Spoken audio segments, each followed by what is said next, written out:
Hola a todos, tengan un buen día. Sean bienvenidos a este video. Somos el grupo de trabajo conformado por Edwin Amaya, Pablo Díaz y René Martínez. En este video les hablaremos sobre los resultados obtenidos en el trabajo de investigación y análisis realizado a los libros Psicología de los objetos cotidianos de Donald Norman y las 48 leyes del poder de Robert Greene, enfocando lo que en ellos se plasma hacia el área laboral y académica de la informática. ¿En qué consistió el trabajo? Recopilamos aquellos conceptos, teorías e ideas que consideramos más importantes y aplicables al área de la informática. También realizamos encuestas para hacer un análisis de la situación actual de la población informática de la universidad. Con las encuestas teníamos como objetivo saber si los conceptos que se plantean en los libros son aplicados o no por la población mencionada. Una vez obtenidos los resultados del estudio, se hacen algunas sugerencias para aplicar los conceptos o teorías planteados en los libros. Ahora veamos el primer libro del estudio, La psicología de los objetos cotidianos de Donald Norman. ¿De qué trata el libro? El libro, como idea principal, nos plantea la importancia y el impacto que tiene el diseño en la manera con la que se interpreta, se comprende y se usa un objeto por parte de un usuario. En otras palabras, nos dice que un objeto bien diseñado no debería presentar problemas de usabilidad innecesarios, ya que un objeto bien diseñado es fácil de interpretar y comprender, por lo que su uso no debería darnos ningún problema. El diseño mismo de un objeto nos debe dar a entender sin necesidad de palabras ni símbolos el modo en que debe ser usado, por lo que Donald Norman nos da algunos principios del diseño para que éste sea comprensible y tenga capacidad de uso. Estos principios son: aportar un buen modelo conceptual, hacer que las cosas sean visibles, principio de la topología y el principio de la retroalimentación. Veamos el primero de los principios: aportar un buen modelo conceptual.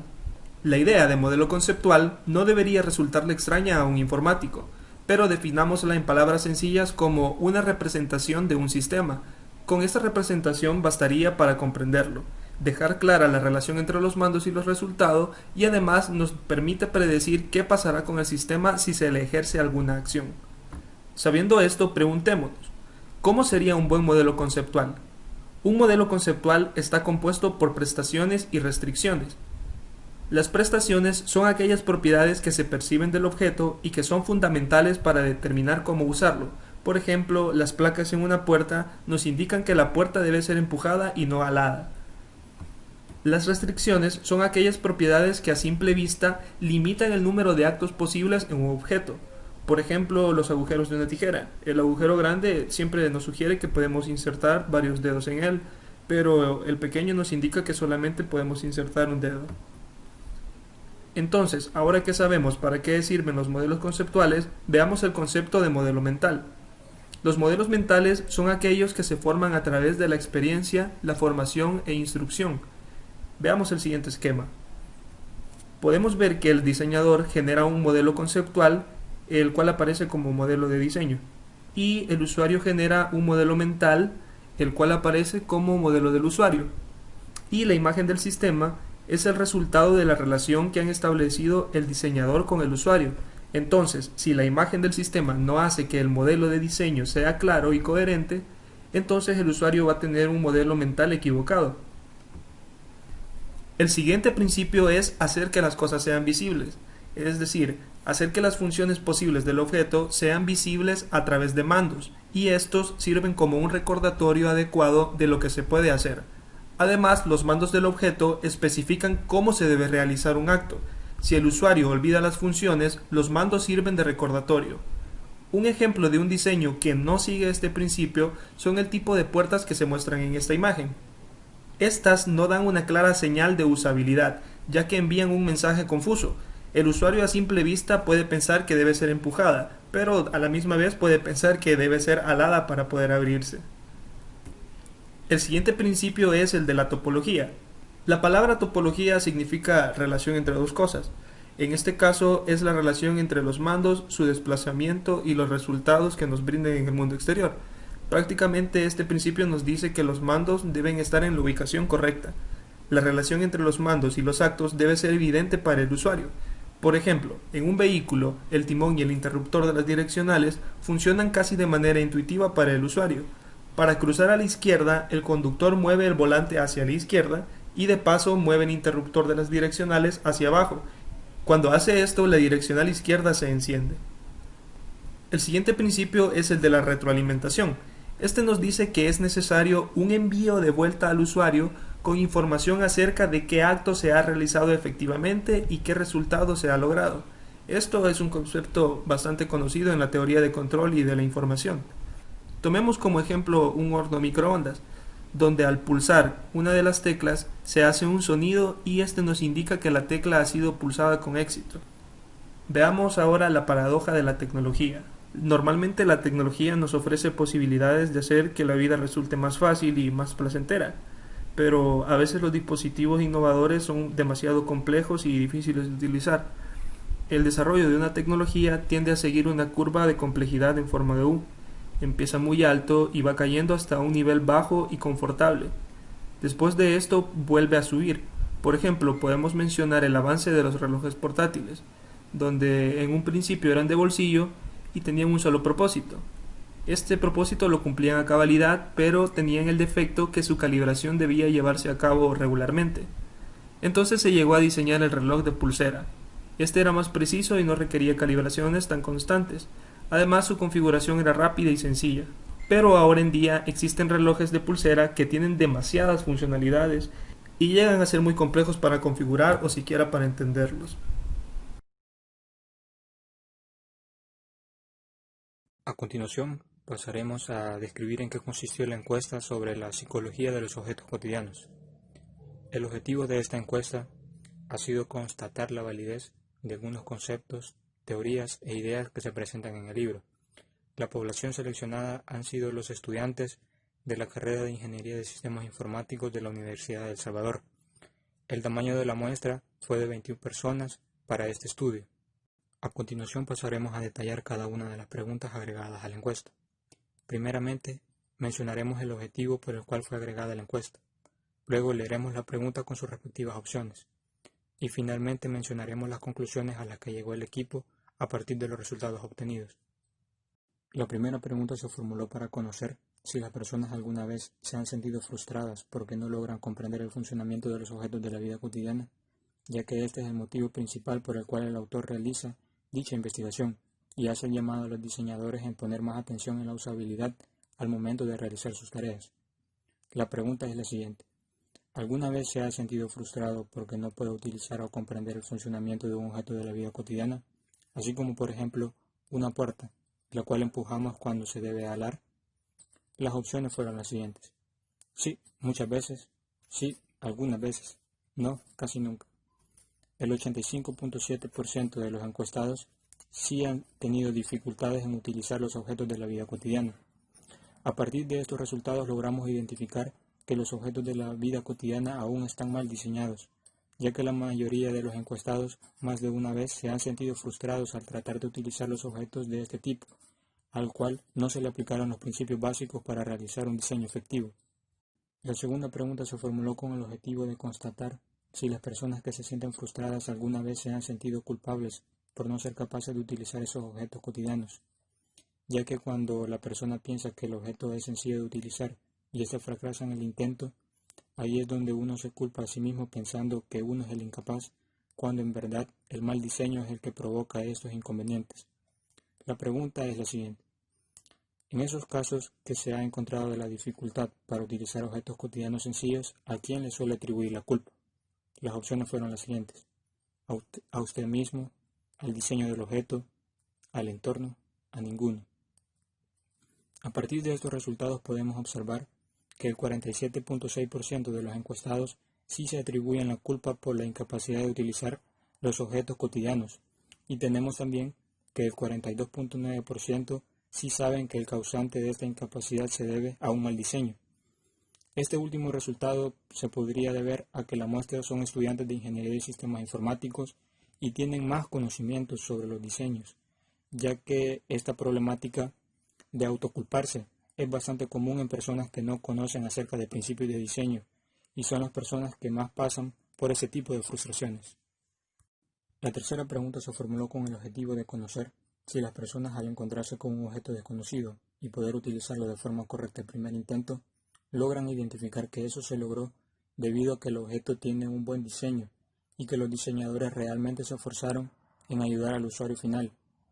La pregunta es la siguiente: si usted se encuentra en la necesidad de utilizar un objeto o dispositivo desconocido, el cual tiene un mecanismo complejo, así como un carro de un amigo o un smartphone de un colega, en el caso que usted lo pueda utilizar sin ningún problema o dificultad, ¿a qué atribuye ese logro? Las opciones fueron las siguientes: a usted mismo, al diseño del objeto, al entorno, a ninguno. A partir de los resultados podemos concluir que la mayoría, en un 61.9%, logra identificar que esa facilidad de uso del primer encuentro con el objeto se debe a que el diseño está bien hecho, al cual sí le aplicaron los principios para realizar un diseño efectivo. El resto, por otra parte, podríamos decir que también se encuentra en lo correcto, ya que cuando nosotros nos enfrentamos a objetos desconocidos utilizamos nuestros modelos mentales, los cuales, si están bien hechos a partir de conocimientos previos que tengamos de objetos similares, podríamos utilizarlos fácilmente desde la primera vez. Incluso, si el diseño del objeto desconocido con el cual nos estamos enfrentando por primera vez es malo e induce al error por un modelo conceptual erróneo que brinda el diseñador a través de la imagen del sistema. La cuarta pregunta se formuló con el objetivo de conocer si los encuestados conocen acerca de que la información no solamente se encuentra en nuestra cabeza, ya que resultaría imposible retener tanta información en ella, y es por ello que las personas se deben auxiliar del entorno en el cual se mueven. Esto es algo que los diseñadores deben aprovechar y explotar, ya que si realizan un buen diseño pueden reducir la carga de la memoria y la necesidad de aprendizaje por parte de los usuarios finales. Esto bajo el principio de la visibilidad, la cual brinda información a través de las prestaciones, limitaciones y topografías naturales. La pregunta es la siguiente: Irving Biederman, psicólogo que estudia la percepción visual, calcula que probablemente existen 30.000 objetos fácilmente discernibles por un adulto. ¿Cómo cree que se la arregla la gente para lograr recordar y diferenciar esos 30.000 objetos? Las opciones fueron las siguientes: por la forma en que funciona el cerebro, por la información que brinda el aspecto de los objetos, por la capacidad del diseñador para hacer que el funcionamiento sea claro y fácilmente diferenciable, y por último, una combinación de las tres respuestas anteriores. A partir de los resultados obtenidos, podemos concluir que la mayoría de los encuestados, en un 66.7%, sí conocen que la información se almacena tanto en nuestra cabeza como en nuestro entorno. En este caso, esa información se almacena o la podemos encontrar en tres partes. Primeramente, la que nosotros almacenamos en nuestra cabeza. La segunda es la que nosotros transferimos a nuestro entorno, a través de recordatorios como en una agenda o calendario, ya que a los seres humanos nos resulta más cómodo transferir la carga al entorno de modo de no sobrecargar nuestra cabeza con tanta información, la cual fácilmente se nos puede olvidar. Y por último, es la información que brindan los diseños de los objetos cotidianos.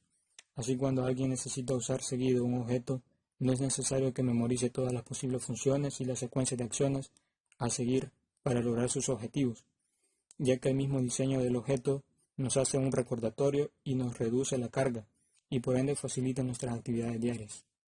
La quinta pregunta se formuló con el objetivo de conocer qué opinan los encuestados acerca de la tarea de diseño, si consideran que es una tarea sencilla o una tarea compleja. La pregunta es la siguiente: ¿cree usted que el diseño es una tarea fácil?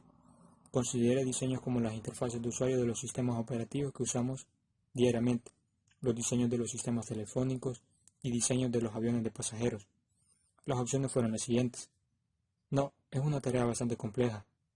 Regular, sí, no requiere de mucho esfuerzo. De los resultados obtenidos podemos observar que la mayoría de los encuestados, en un 76.2%, piensan que la tarea de diseño es una tarea compleja.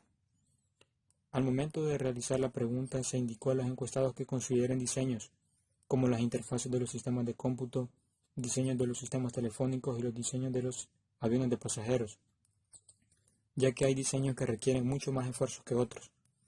En esos casos de objetos triviales, los problemas que se generan por un mal diseño no son tan graves a comparación de los problemas que se pueden generar de un mal diseño de los aviones de pasajeros o de una planta nuclear, las cuales pueden generar una catástrofe, por lo que la responsabilidad al momento de diseñar esos sistemas es muy grande. La sexta pregunta se formuló con el objetivo de conocer si las personas encuestadas conocen y han experimentado la paradoja de la tecnología, la cual describe que a medida que la tecnología va avanzando y que se supone que éstas mejoran la calidad de vida de las personas, éstas a su vez agravan las dificultades de las personas con la nueva complejidad que se les agregan a los nuevos artefactos tecnológicos y que en lugar de ayudar aumentan las frustraciones de las personas. La pregunta es la siguiente. Se dice que la tecnología ofrece las posibilidades de hacer que la vida resulte más fácil y más placentera, pero ¿ha usted encontrado que a su vez generan nuevas complejidades y agravan nuestras dificultades y frustraciones? Las opciones fueron las siguientes. Sí, algunos diseños resultan ser más difíciles de utilizar y comprender a medida agregan más funcionalidades. No, me parece que las nuevas tecnologías en verdad sí ayudan a tener una vida más placentera sin generar dificultades en su uso. De los resultados obtenidos se puede concluir que el 61.9% de las personas encuestadas sí han experimentado la paradoja de la tecnología, con los objetos cotidianos a los cuales se enfrentan día tras día, y tenemos el 38.1% de los encuestados que piensan que la tecnología verdaderamente sí les ha facilitado su diario vivir, con las funcionalidades de los objetos cotidianos que utilizan a diario. Idealmente, el 100% de los encuestados deberían de pensar que la tecnología sí facilita el diario vivir, pero con estos resultados identificamos que aún los diseños no se realizan pensando plenamente en los usuarios, sino que algunos diseñadores se desvían su atención a otros puntos como lo son la estética. Hay que realizar un llamado a todos los diseñadores del mundo a que esto debe de cambiar. Hay que empezar a realizar diseños en que el punto más importante sea la facilidad con que el usuario utiliza el sistema y la capacidad de uso del mismo, de modo de cumplir con el objetivo de que todas las personas se sientan satisfechas con los nuevos avances tecnológicos. La séptima pregunta se formuló con el objetivo de conocer si las personas encuestadas tienen una atención selectiva, en la cual las personas prestan más atención a ciertas variables y se olvidan del resto. Resulta importante conocer esto, ya que es algo que se debe de combatir, ya que hay muchas veces en el diseño que esto sucede. Los diseñadores prestan tanta atención a la estética que olvidan la usabilidad. Hay quienes prestan más atención a la usabilidad y se olvidan de la seguridad del sistema.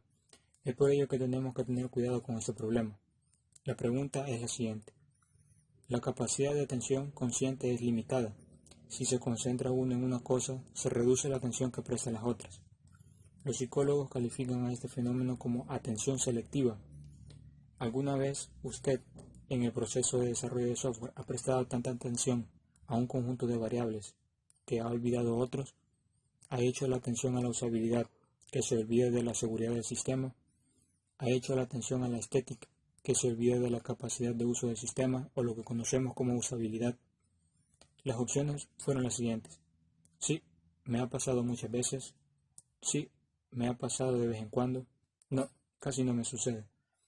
De los resultados podemos observar que la mayoría, en un 85.7%, tenemos problemas de atención selectiva. Es de suma importancia que los diseñadores no tengan este problema al momento de estar realizando un diseño, ya que en caso contrario, el resultado sería un diseño inservible para los usuarios, el cual lo único que causaría son problemas. Es necesario que los diseñadores piensen en todo para que sea una solución integral, en donde se genera una sinergia al unir todos los aspectos que se van a tomar en cuenta en el diseño del nuevo artefacto o sistema. Ahora pasamos a las técnicas y principios para realizar un diseño efectivo centrado en el usuario. Hay muchas formas en las que los diseñadores resuelven la cuestión de los errores y problemas que causan los diseños de los objetos actuales. Sin embargo, lo fundamental es enfocarse a esta problemática con las técnicas adecuadas. El diseñador no debe de pensar en una simple dicotomía entre errores y un comportamiento correcto. Por el contrario, debe tratarse toda la interacción como una actividad cooperativa entre la persona y el objeto, una actividad en la cual pueden surgir malos entendidos por ambas partes. Hay que pensar desde el punto de vista del usuario, suponer que todo lo que puede salir mal, saldrá mal, y en consecuencia protegernos contra ellos. Hacer que todo acto sea reversible, tratar de que los errores sean lo menos costosos posibles. En este video ya se han explicado todos los principios que son necesarios para poder implementar las siguientes técnicas o guías que se presentan a continuación. Estas técnicas son aplicables a cualquier diseño. ya sea el diseño de las interfaces de usuario o diseños de sistemas telefónicos, entre otros. Técnica, las 7 fases de la acción como elementos auxiliares de diseño. Primeramente debemos definir cuáles son las 7 fases de la acción, para luego demostrar cómo éstas pueden servir de guía o técnica para realizar diseños que tengan una alta usabilidad. Es importante mencionar que con esta técnica se deben implementar los principios del buen diseño que fueron mencionados anteriormente, los cuales, si se logran dominar y explotar correctamente, nos ayudarán a realizar diseños que cumplan con las expectativas de los usuarios. Con esto procedemos a explicar las 7 fases de la acción. La idea básica es bien sencilla. Para lograr algo hay que empezar con alguna idea de lo que se desea, esto es, el objetivo del que se desea alcanzar. Entonces, hay que hacer algo con el mundo, es decir, realizar un acto para moverse a uno mismo o manipular a alguien o algo para alcanzar ese objetivo. Por último, se verifica para comprobar si se ha alcanzado lo que nos hemos propuesto. De forma que hay 4 cosas diferentes que tener en cuenta, las cuales se muestran en el esquema. El objetivo, lo que se hace en el mundo en sí y la verificación del mundo. El acto o la acción en sí tiene 2 aspectos principales, hacer algo y verificar. Califiquémoslos como las fases de ejecución y evaluación respectivamente. Cuando nosotros definimos nuestros objetivos, estos no especifican con exactitud lo que se ha de hacer, esto es, dónde y cómo actuar. Para llevar a la acción, los objetivos deben de transformarse en declaraciones específicas de lo que se ha de hacer, declaraciones que podemos calificar como intenciones. Un objetivo es algo que lograr, a menudo expuesto de forma vaga. Una intención es un acto o un conjunto de actos específicos realizados para alcanzar dicho objetivo. Ahora veamos en qué consiste la fase de ejecución. Los actos específicos colman el vacío entre lo que desearíamos haber hecho, lo que son nuestros objetivos e intenciones, y todos los actos físicos posibles. Tras especificar qué actos realizar, debemos realizarlos efectivamente, y en esto consiste la fase de ejecución. En total, existen 3 fases que siguen del objetivo: la intención, la secuencia de acción y la ejecución. Estos los podemos ver en el esquema. Por otra parte, en la fase de evaluación tenemos lo siguiente. En el aspecto de evaluación de las cosas, la verificación de lo que ha ocurrido tiene 3 fases. En primer lugar, percibir lo que ha ocurrido en el mundo. En segundo lugar, tratar de darle un sentido. Esto significa interpretarlo. Y por último, comparar lo que ha ocurrido con lo que se deseaba lograr. Con esto ya hemos especificado cuáles son las 7 fases de la acción. Una respecto de los objetivos, 3 respecto de la ejecución y 3 respecto de la evaluación. Ahora veamos un ejemplo en donde entran en juego estas 7 fases de la acción. Supongamos que estamos en un sillón, leyendo un libro. Está atardeciendo y cada vez hay menos luz. Decidimos que necesitamos más luz. Ese es nuestro objetivo, conseguir más luz. Ahora nuestro objetivo debe reflejarse en la intención que afirma el acto apropiado en el mundo: apretar el interruptor de la lámpara. Pero hay más. Necesitamos especificar cómo mover el cuerpo, cómo alargar la mano para alcanzar el interruptor, cómo alargar el dedo para apretarlo.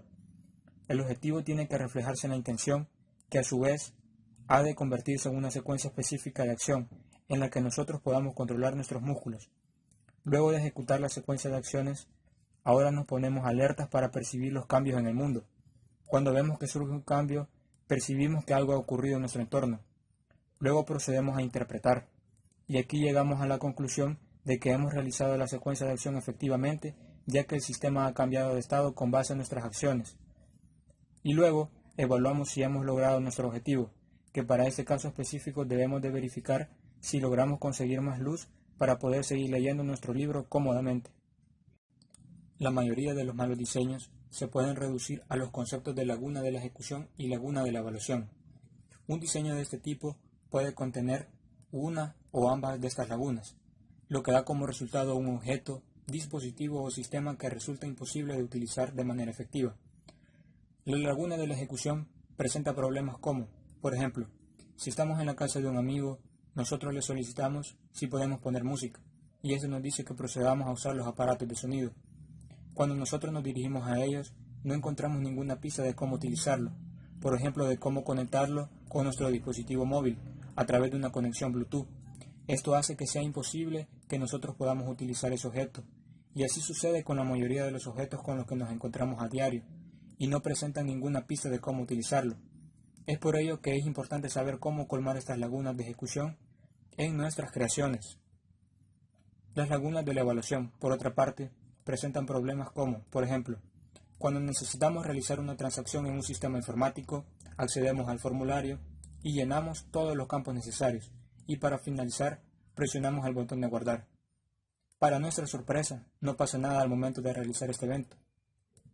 Esperamos 5 segundos, pero sigue sin mostrar algún mensaje de éxito o de error. No sabemos realmente qué es lo que está pasando, por lo que volvemos a presionar el botón, esta vez varias veces con la fe de que algo suceda en el sistema. Y luego, de un par de clics, el sistema muestra una pantalla de error indicando que la transacción se realizó múltiples veces. El problema aquí fue que el sistema no brinda retroalimentación acerca de los eventos o acciones que nosotros realizamos, por lo que no podemos estar seguros si hemos logrado nuestro objetivo. Hay muchos diseños que presentan este tipo de problemas, por lo que la mayoría de las ocasiones nunca estamos seguros si está funcionando o qué es lo que está pasando internamente. Es por ello que es importante también saber cómo colmar este tipo de lagunas en nuestras creaciones. A continuación, vamos a mostrar la metodología para que nosotros podamos colmar esos dos tipos de lagunas, lagunas de la ejecución y lagunas de la evaluación. Ahora sí, procederemos a explicar cómo estas 7 fases de la acción pueden ser elementos auxiliares en el diseño. Esta estructura en 7 fases puede constituir un valioso elemento auxiliar de diseño, pues aporta una lista básica de preguntas que se han de hacer para tener la seguridad de que se están colmando las lagunas de evaluación y de ejecución, las cuales hemos ejemplificado anteriormente. Como podemos observar en las imágenes, cada fase de la acción tiene una pregunta asociada, la cual debemos de plantear al momento de estar realizando nuestros diseños. Las preguntas son las siguientes. Para la etapa de los objetivos, la pregunta es ¿con qué facilidad se puede determinar la función del dispositivo? Para la etapa de las intenciones, la pregunta es ¿con qué facilidad se puede saber qué actos son posibles? Para la etapa de las acciones, la pregunta es ¿con qué facilidad se puede determinar la topografía o la relación desde la intención hasta el acto físico? Para la etapa de la ejecución, la pregunta es ¿con qué facilidad se puede realizar el acto? Para la etapa de la percepción, la pregunta es ¿con qué facilidad se puede saber en qué estado se halla el sistema? Para la etapa de la interpretación, la pregunta es ¿con qué facilidad se puede determinar la topografía o la relación desde el estado del sistema hasta la interpretación? Para la última etapa de evaluación, la pregunta es ¿con qué facilidad se puede saber si el sistema se encuentra en el estado deseado? En general, cada fase de la acción exige sus propias estrategias especiales de diseño y a su vez aporta su propia oportunidad de desastre, de que las cosas se hagan mal, en caso de que no se tomen en cuenta la lista de preguntas. En general, como cabe advertir en la figura de la derecha, las preguntas que determinan cada fase son relativamente sencillas y a su vez, como se mencionó anteriormente, se reducen a los principios de buen diseño. Con esto tenemos la visibilidad. Para esto, con solo mirar, el usuario puede decir cuál es el estado del dispositivo y las opciones de acción. Un buen modelo conceptual. Con esto, el diseñador proporciona al usuario un buen modelo conceptual, coherente en la exposición de las operaciones y los resultados, y con una imagen del sistema coherente y pertinente. Buena topografía, que sea posible determinar las relaciones entre los actos y los resultados, entre los mandos y sus efectos, y entre el estado del sistema y lo que es visible. Retroalimentación. Con esto, el usuario recibe una retroalimentación completa y constante acerca de los resultados de sus acciones. Cada uno de estos aspectos presta apoyo a una o más de las 7 fases de la acción. Ahora, con todo lo que hemos aprendido, la próxima vez que no podamos entender inmediatamente cómo funciona el mando de la ducha de un hotel, o activar una televisión o una cocina que no conocemos, debemos recordar que el problema se halla en el diseño. Y asimismo, la próxima vez que tomemos un objeto desconocido, el cual sabemos que tiene una estructura compleja, y a este lo podamos utilizar con facilidad y sin esfuerzo a la primera ocasión, debemos detenernos a examinarlo. La facilidad del uso no es algo accidental. Alguien diseñó ese objeto atentamente. En el libro número 2 nos encontramos con las 48 leyes del poder. Este libro es el resultado de una investigación realizada por el escritor estadounidense Robert Greene, publicado en 1998. ¿De qué trata el libro? En su prefacio, Greene establece la base de las 48 leyes del poder, afirmando que todos desean poder, mas no todos lo admiten, y de cómo todos estamos inmersos en el juego para alcanzar el poder, por lo que no tiene sentido alguno tratar de eludir este juego. Como lo dice su título, el libro contiene 48 capítulos, uno dedicado a cada ley. Greene concluye las 48 leyes después de analizar cómo se han dirigido reyes, políticos, estrategas, comerciantes o empresarios a lo largo de toda la historia universal, sentando las bases de la dinámica del poder. La obra contiene temas del Príncipe de Nicolás Maquiavelo y ha sido comparado con el clásico de Sun Tzu, El arte de la guerra, pero repasa también figuras como las de Julio César, Napoleón, Leonardo da Vinci o Thomas Alva Edison, entre muchas otras. Daremos una breve introducción al libro mediante una analogía muy interesante, la paradoja del cortesano.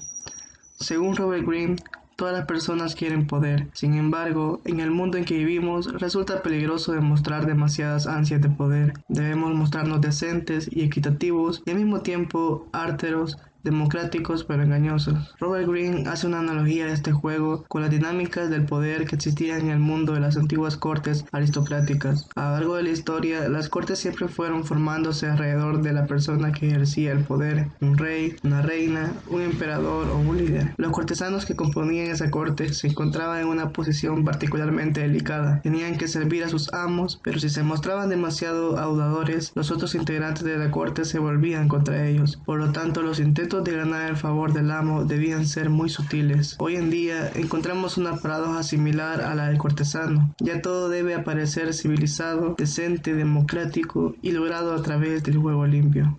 No jugar no es una opción. Si el mundo es como una gigantesca corte intrigante y manipuladora en la cual nos hallamos todos atrapados, no tiene sentido alguno tratar de eludir el juego. Esto solo nos privará del poder, por lo cual Greene sugiere que es mucho mejor destacarse en el juego del poder. Las leyes se rigen todas por una premisa muy simple. Dice el autor que determinadas acciones casi siempre incrementan el poder del individuo, mientras que otras lo reducen o incluso conducen a su ruina. Es decir que si respetar las leyes del poder pueden proporcionar el triunfo, ignorarlas o despreciarlas pueden traducirse en fracaso. En esta sección se describirán cada una de las leyes seleccionadas. En cada una de ellas mostraremos la interpretación de estas y cómo pueden relacionarse con el área informática, aplicando técnicas que faciliten su implementación. Además, la investigación se ha apoyado de encuestas para la obtención de un análisis más amplio sobre la situación actual de personas del área informática con respecto a la aplicación de los principios planteados en el libro. Cada pregunta está relacionada con las leyes y el tamaño de la muestra es de 30 estudiantes de la carrera de Ingeniería de Sistemas Informáticos. Casi todo depende de su prestigio, defiéndalo a muerte. Esta ley establece que la reputación es algo muy importante. Lo que piensen los demás sobre nosotros es la base para cómo se nos juzga y evalúa, y decir que la influencia que ejercemos en las demás personas depende de esto.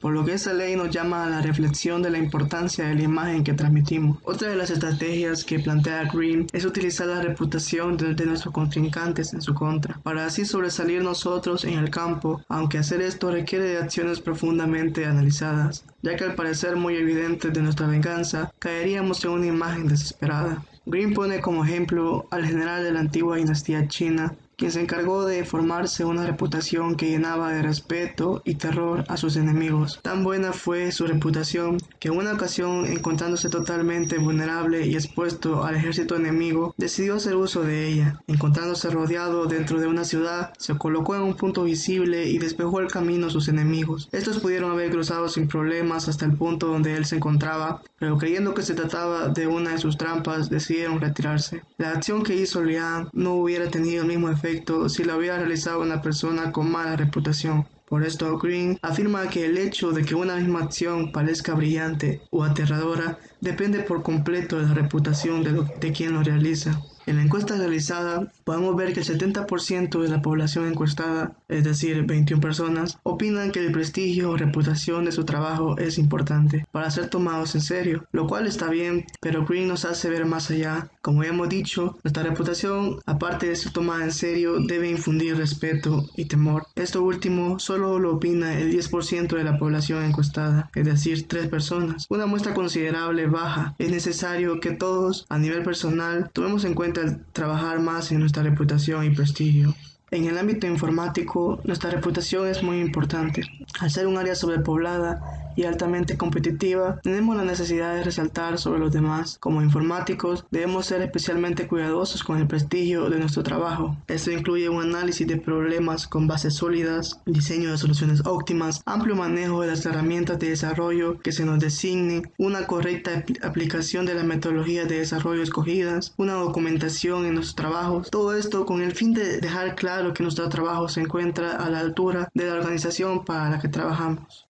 Otra ley muy importante es gana a través de sus acciones, nunca por medio de argumentos. Según Green, nunca debemos empeñarnos en sobreponer nuestras ideas por medio de las palabras y tratar de evitar discutir con quienes son nuestros jefes, y en la medida de lo posible es mejor no explicar ni discutir, sino mostrar resultados con hechos. Green ilustra esta ley mediante la historia de cómo Miguel Ángel, que al culminar su obra más célebre, el David, su patrono Soderini, dijo que la nariz de la escultura no estaba bien, ya que era muy grande. Miguel Ángel inteligentemente supo que argumentando a Soderini sería una pérdida de tiempo, ya que este era su patrono, por lo que decidió actuar. Frente a Soderini, fingió trabajar en la nariz para complacerlo, tirando un poco de polvo, y dijo que la había arreglado. En realidad no hizo ningún cambio. Soderini, al ver que Miguel Ángel le obedecía, quedó satisfecho y expusieron la obra. En el área de informática podemos ejemplificar esta ley mediante la toma de requerimientos de un nuevo proyecto a realizar. Es bastante común que exista requerimiento donde se esté parcial o totalmente en desacuerdo, y existe una infinidad de motivos por los cuales nosotros podemos no estar de acuerdo con nuestros supervisores y muchas veces poder tener la razón, pero es inútil perder el tiempo discutiendo estas diferencias. Lo mejor sería, por ejemplo, trabajar en una rama de prueba la propuesta y mostrársela una vez la hemos realizado a nuestro cliente o nuestro jefe, y si le parece bien podemos enviarlo a la rama principal. En caso contrario, no argumentar nada y dejar el requerimiento tal y como se solicitó. Siguiendo este caso, se ubicó a los estudiantes en esa situación. La mitad de encuestados, es decir 15 personas, dijeron que se tomaban el tiempo necesario para exponer a sus superiores. Es razonable de por qué se piensa eso, pero es una acción que va en contra de la ley que nos pone Robert Greene,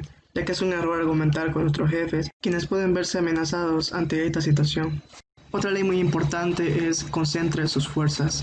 Según Greene, es importante mantener la mente orientada en una dirección determinada, ya que con esto nos consagramos a un solo objetivo y seremos capaces de lograrlo. El evitar distracciones y dispersiones es vital para no desviarse de la ruta que queremos seguir, y una persona que no concentra su empeño y fuerza en un solo objetivo a la vez va sin claridad, sin rumbo, ya que no cuenta con un plan que lo guíe a un estado de plena satisfacción. Greene nos ilustra esta ley mediante la historia de la familia de los banqueros Rothschild, quienes en un principio, para aumentar su patrimonio, se dedicaron a servir a una sola familia, es decir, concentraron todos sus esfuerzos en un solo amo, el cual les ayudó a sobresalir en el área bancaria, de la cual se han mantenido en la cima desde inicios del siglo XIX hasta nuestros días en pleno siglo XXI.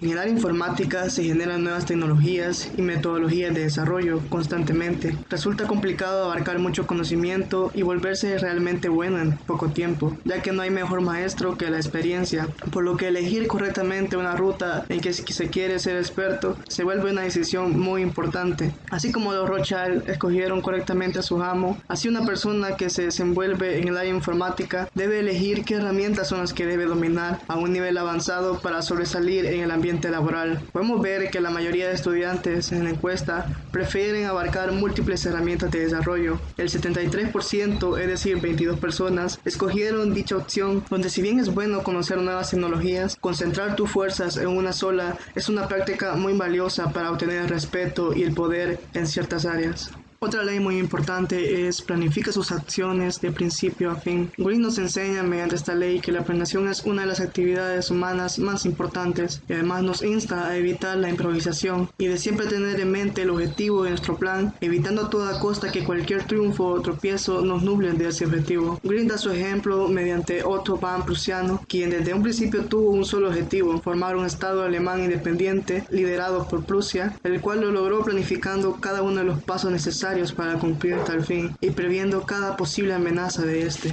Debido a que en el área informática en su mayor parte se mueve bajo proyectos, es necesario contar con una buena planificación para asegurar el éxito de estos, la cual nos evita estar improvisando y estar realizando tareas que no nos llevan al fin deseado. Con base a la ley podemos considerar los siguientes factores: establecer los objetivos, definir el curso a seguir, identificar posibles amenazas y la forma de cómo enfrentarlas, incluir un plan de contingencia, incluyendo alternativas en el plan que permitan abrirse a nuevas rutas que conduzcan a la meta. En la encuesta realizada se puede observar que un 76% de las personas planifican de principio a fin cada una de sus actividades y que además definen sus objetivos. Los números bajan en cuanto a las personas que tratan de identificar los posibles obstáculos y bajan aún más cuando se habla de construir un plan de contingencia, siendo menos de la mitad de los encuestados quienes respondieron que sí lo hacían. Esto nos hace dar cuenta que aunque hay intenciones de realizar un buen plan, se ignoran en muchas ocasiones las posibles amenazas.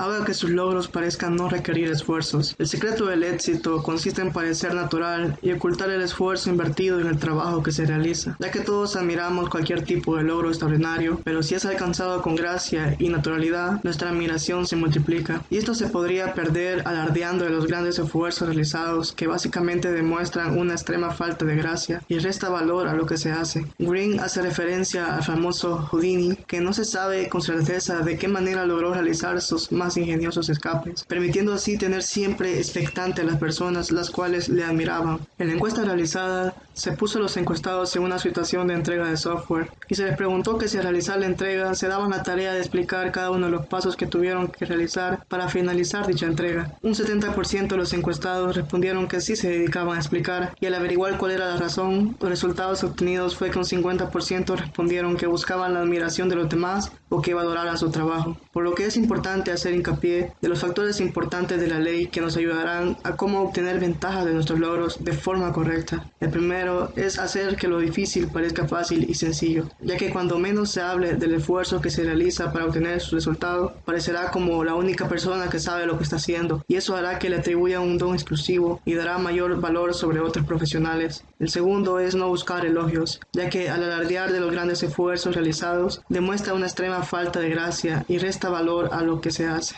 Continuando con las leyes, veremos ahora la ley que dice actúe como rey para ser tratado como tal.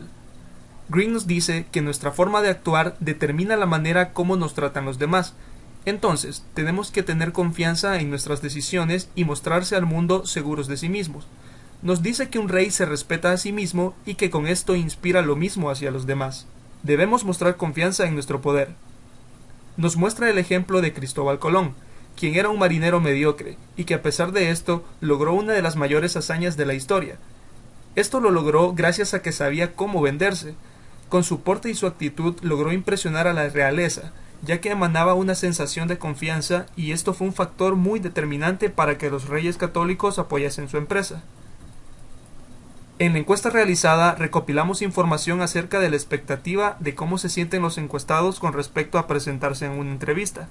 Con esto queríamos saber si los estudiantes estaban listos para mostrar su imagen a los reclutadores del campo laboral. La pregunta que realizamos fue: ¿considera que está preparado para presentar una entrevista de trabajo? Observamos entonces que un 60% de los estudiantes se sienten lo suficientemente preparados para una entrevista, lo cual es muy bueno, pero apenas un 6.7%, que equivale a únicamente 2 personas, creen que están muy preparados. Entonces, como sugerencia para la aplicación de la ley al área de informática, se establecen 3 puntos. El primero sería conocerse a uno mismo y autoanalizarse, porque es muy importante conocer nuestras fortalezas. Para esto nos sería muy útil elaborar un FODA, por ejemplo. El siguiente punto sería mostrarse seguro de sí mismo, ya que de nosotros depende fijar nuestro propio precio. Si pedimos menos, eso es lo que recibiremos. Y por último, saber soportar un no. Normalmente escucharemos más negativas que aceptaciones, y esto no debe desanimarnos, simplemente hay que aprender de la experiencia. La siguiente ley sería domine el arte de la oportunidad. Con esta ley, Green nos hace una invitación a ser pacientes con las oportunidades que se nos presentan. Es decir, debemos tomarnos el tiempo para analizar la situación, para considerar si es la mejor de las opciones, por lo que debemos prever hacia dónde nos llevarán las decisiones que tomemos. También nos invita a estar atento del medio ambiente, ya que debemos captar las oportunidades que se nos podrían presentar y trazar un rumbo hacia ellas. Como ejemplo, nos muestra la historia de Joseph Foucault, un francés que fue un seminarista y que tuvo diversas oportunidades para salir del convento y ser asignado a una parroquia, pero supo prever que la revolución que se avecinaba le daría más oportunidades, y luego de muchas buenas decisiones y de saber elegir los bandos a los que servir, llegó a ser la mano derecha del mismo Napoleón Bonaparte, y que, luego incluso de que Napoleón fuera derrocado, siguió siendo parte del gobierno francés. En la encuesta que se realizó se pretendía saber si los estudiantes se tomaban el tiempo para analizar las oportunidades que se les presentan. La pregunta fue: ¿considera necesario aprovechar inmediatamente las oportunidades que se le presentan en su ambiente laboral o académico? Entonces, el 60% de encuestados, es decir, 18 personas, dicen aplicar la ley de Green al momento de tomar una decisión, ya que se toman el tiempo para considerarla y reflexionar sobre lo que implica tomarla. El otro 40%, es decir, 12 personas, dicen que es preciso tomar las oportunidades inmediatamente. Para mejorar la aplicación de esta ley en el área de la informática, se sugiere lo siguiente: estudiar siempre las oportunidades laborales disponibles en el área de la informática, ya que si bien son muchas las oportunidades, no todas tienen una remuneración justa y muchas veces los empleos son muy explotadores. Por último, tenemos la ley que nos dice: predique la necesidad de introducir cambios, pero nunca modifique demasiado a la vez. Se nos plantea que el cambio es algo muy perturbador para el ser humano, aun cuando es beneficioso, dado que las personas saben que el mundo está plagado de inseguridad y amenazas. Demasiado cambio puede generar una inquietud, ya que si se destruye lo familiar y conocido, se genera un gran vacío y la gente teme el caos que llenará ese hueco. Todos desean el cambio en abstracto, un cambio superficial. Todos saben que el cambio es necesario, pero un cambio que modifique de manera fundamental sus hábitos y su rutina resulta profundamente perturbador. En la encuesta realizada recopilamos información poniendo a los encuestados en una situación de pasar de una tecnología o metodología de desarrollo a otra, y se les preguntó de qué forma ellos ejecutan esa transición de herramientas. Un 16.7% son los que sí prefieren realizar cambios, dejando inmediatamente las metodologías usadas, y esto comprueba que una minoría acepta realizar cambios tan bruscos. Mientras que un 60% sí prefieren el cambio, pero no desean abandonar tan rápidamente las metodologías, prefiriendo así un cambio gradual. Mientras que el 23.3% no considera conveniente realizar cambios al sentirse a gusto con la metodología actual. Para la mejor aplicación de esta ley en el área de la informática se sugiere lo siguiente: como informáticos debemos de saber optar por las medidas adecuadas para la introducción de los cambios.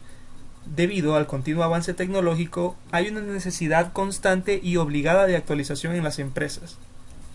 Y de esta manera concluimos el video. Esperamos que haya sido de su agrado y por cualquier duda o sugerencia nos puede escribir a los correos que se muestran en pantalla. Muchas gracias.